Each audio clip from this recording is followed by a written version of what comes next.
अस्सलाम वालेकुम dear students, welcome to my YouTube channel.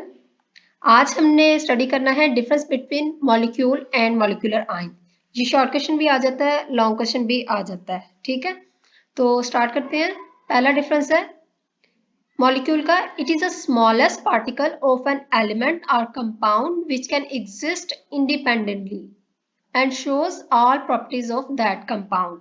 यानी आपके पास मॉलिक्यूल है, इज अ स्मॉलेस्ट पार्टिकल, एक छोटा सा जर्रा है किसी भी एलिमेंट का या किसी भी कंपाउंड का जो कि इंडिपेंडेंटली एग्जिस्ट करता है। और जाहिर सी बात है, इंडिपेंडेंटली एग्जिस्ट करेगा तो उसकी जितनी भी प्रॉपर्टीज होगी, अगर एक का मॉलिक्यूल है तो जो सपोज हमारे पास एग्जांपल में अगर बात की जाए, अगर मैं यहाँ पर वाटर का एक मॉलिक्यूल लेती हूँ, ये हमारे पास एक मॉलिक्यूल है, ये इंडिपेंडेंटली एग्जिस्ट करता है, तो इसकी जितनी भी प्रॉपर्टीज हैं वो वाटर से रिलेटेड है। ऐसा नहीं है इसमें जो है क्ले की या सैंड की प्रॉपर्टीज पाई जाए, बिल्कुल भी नहीं, बल्कि वाटर ही की प्रॉपर्टी इसमें एग्जिस्ट करेंगी। इसके अलावा इसमें जो एग्जांपल आ जाती है वो हाइड्रोक्लोरिक एसिड की आ जाती है, नाइट्रिक एसिड की आ जाती है। ठीक है, ये सारे के सारे क्या है, मॉलिक्यूल है जो कि इंडिपेंडेंटली एग्जिस्ट करते हैं और इनकी प्रॉपर्टीज अपने कंपाउंड से ही रिलेट करती हैं। ये इसका फर्स्ट डिफरेंस है। अब इसी तरह मॉलिक्यूलर आयन का देख लेते हैं। It is formed by gain or loss of electrons by a molecule. हमने मॉलिक्यूलर आयन को कल डिटेल में स्टडी किया था, उसमें यही था ना कि मॉलिक्यूलर आयन कैसे फॉर्म्ड होते थे, जब आपके पास या तो इलेक्ट्रॉन गेन होते थे या फिर आपके पास इलेक्ट्रॉन क्या होते थे, लूज होते थे किसी भी मॉलिक्यूल के अंदर। सपोज हमारे पास मीथेन की एग्जांपल ले ले, इस पे होता है पार्शली पॉजिटिव चार्ज। कैसे आता है इस पे चार्ज, हमारे पास क्या है, एक मीथेन का मॉलिक्यूल है, इसने क्या किया, अपना एक इलेक्ट्रॉन लूज कर दिया, पार्शियली पॉजिटिव चार्ज आ गया और एक इलेक्ट्रॉन लूज हो गया। इसी तरह ऑक्सीजन है, ये क्या करती है, अपना आउटर मोस्ट शेल कंप्लीट करने के लिए 2 इलेक्ट्रॉन गेन कर लेती है और इस पर क्या आ जाता है, पार्शियल नेगेटिव चार्ज। यानी यहाँ पर कैटाइंस और एनाइन फॉर्म हो गए हैं बाय लॉस और गेन ऑफ इलेक्ट्रॉन्स। ये इसका पहला डिफरेंस था। ठीक है, ये आपकी बुक पे भी दिया हुआ है। दूसरा डिफरेंस देख लेते हैं।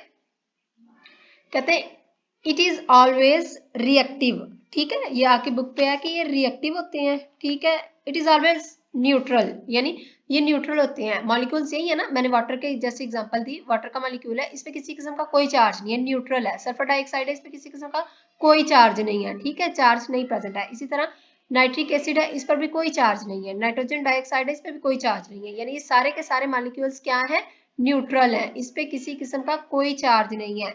इसी तरह अगर बात की जाए मॉलिक्यूलर आयंस की, तो इनमें आयन से ही जाहिर हो रहा है कि इनमें कोई ना कोई चार्ज होगा। और चार्ज आपको पता है दो तरह के होते हैं, या तो आपके पास चार्ज पॉजिटिव होता है या फिर आपके पास चार्ज नेगेटिव होता है। जैसे हमने बात की थी मीथेन, ये अपना इलेक्ट्रॉन लूज कर देती है, पार्शियली पॉजिटिव चार्ज आ जाता है। ऑक्सीजन है, अपना इलेक्ट्रॉन क्या करती है, गेन कर लेती है 2 इलेक्ट्रॉन्स को अपना आउटरमोस्ट शेल कंप्लीट करने के लिए, तो इस पे आ जाता है नेगेटिव चार्ज। इसी तरह हीलियम है, उस पे भी क्या होता है, पार्शियली पॉजिटिव चार्ज आता है, क्योंकि ये अपना इलेक्ट्रॉन क्या करती है, लूज कर देती है। ठीक है, अपना आउटरमोस्ट शेल कंप्लीट करने के लिए। तीसरा डिफरेंस इसमें आ जाता है कि आपके पास जो होते हैं कैसे फॉर्म्ड होते हैं मॉलिक्यूल्स, या मॉलिक्यूलर आयंस कैसे फॉर्म्ड होते हैं। ठीक है, कि मॉलिक्यूल्स जो फॉर्म्ड होते हैं ना, वो आपके पास बाय कॉम्बिनेशन ऑफ एटम्स। ऐसा ही है ना, हमने स्टडी किया है कि आपके पास डिफरेंट एटम्स हैं। मॉलिक्यूल्स की डेफिनेशन भी यही है कि when 2 or more than 2 atoms combined they formed a molecule। ठीक है, इसी तरह आपके पास सपोज हाइड्रोजन है, ये क्या करती है, ऑक्सीजन का एक एटम है, उसके साथ रिएक्ट करके क्या बना देती है, वाटर का एक मॉलिक्यूल। ठीक है, इसको बैलेंस कर लेते हैं। इसी तरह आपके पास कार्बन है, वो ऑक्सीजन के साथ रिएक्ट करती है और कार्बन डाइऑक्साइड का एक मॉलिक्यूल बना देती है। सल्फर है, ऑक्सीजन के साथ रिएक्ट करके सल्फर डाइऑक्साइड बना देती है। ठीक है, कैसे फॉर्म्ड हुए, बाय कॉम्बिनेशन ऑफ एटम्स। ये आपके पास एटम्स है, ये एटम्स है। ठीक है, ये सारे एटम्स हैं, इनके मिलने से क्या बना है, एक मॉलिक्यूल। लेकिन अगर बात की जाए मॉलिक्यूलर आयंस की, it is found by ionisation of a molecule. हमने कल भी जो मॉलिक्यूलर आयंस थे उनमें स्टडी किया था कि आप क्या करते हो, एक टेस्ट ट्यूब लेते हो या डिस्चार्ज ट्यूब लेते हो। ठीक है, इस डिस्चार्ज ट्यूब में आपने गैस फिल कर दी और इसको आपने एक साइड पे कैथोड एक साइड पे एनोड से क्या किया है, आपने अटैच कर दिया और इसको हाई वोल्टेज बैटरी के साथ कनेक्ट कर दिया है। ठीक है, आपने इसको कनेक्ट किया है, एक तरफ पॉजिटिव चार्ज है, एक तरफ नेगेटिव चार्ज है। ठीक है, यहाँ पे आपके पास कैथोड है, यहाँ पर आपके पास एनोड है। ठीक है, कैथोड है और एनोड है। यहाँ से अब इलेक्ट्रॉन्स ट्रेवल कर रहे हैं, इलेक्ट्रॉन्स के ट्रेवल करने से यहाँ पर क्या थी, आयनाइजेशन हुई थी। एक तो इसका मॉलिक्यूल, सपोज यहाँ पे मैंने गैस ली है एन, और यहाँ पर एक मॉलिक्यूल इसका था, ठीक है, इसका एक मॉलिक्यूल है और एक मॉलिक्यूल क्या है आपके पास इस चीज का, मतलब ये जो इलेक्ट्रॉन इसके अंदर गैस थी, इसके अंदर जो मॉलिक्यूल था उसका इलेक्ट्रॉन लूज हुआ है, ठीक है, इसने भी इलेक्ट्रॉन को क्या किया, लूज। तो आपके पास नाइट्रोजन पे पार्शियली पॉजिटिव चार्ज आ गया और 2 इलेक्ट्रॉन इसमें से लूज हो गए हैं, ठीक है। तो ये सारे का सारा जो स्टेप है, ये आप प्रोसेस है, ये क्या कहलाता है, आयनाइजेशन, ठीक है, आयनाइजेशन का अमल, यानी आयंस बनने के प्रोसेस को आयनाइजेशन कहते हैं। ये इसका थर्ड वन था डिफरेंस, ठीक है। और फोर्थ वन जो लास्ट वाला जो आपकी बुक पे भी इन्होंने दिया है, 4 ही डिफरेंस बताए हुए हैं, ठीक है। ये बताया हुआ है कि आपके पास जो मॉलिक्यूल्स होते हैं वो स्टेबल होते हैं, स्टेबल यूनिट है, it is a stable unit, ठीक है।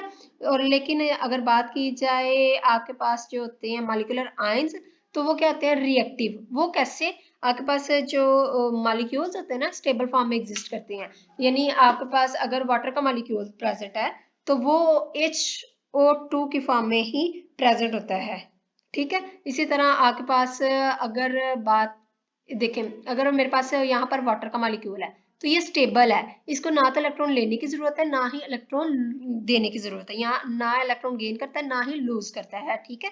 ये स्टेबल फॉर्म में एग्जिस्ट करता है। क्लोरीन है, ये भी स्टेबल फॉर्म में एग्जिस्ट करती है।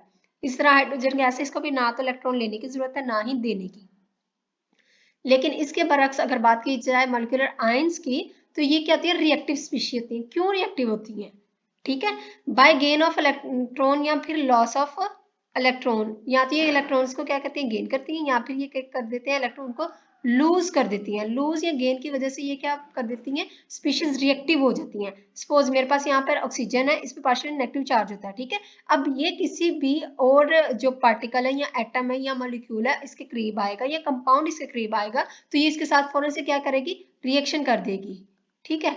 इसी तरह मीथेन है, ये भी किसी भी एलिमेंट के साथ फौरन से रिएक्शन दे देती है, ठीक है, जब भी इसके पास कोई भी रिएक्टिव स्पीशीज है। इसलिए कहा जाता है कि बाय गेनिंग और losing of electron they are called a reactive species, ठीक है।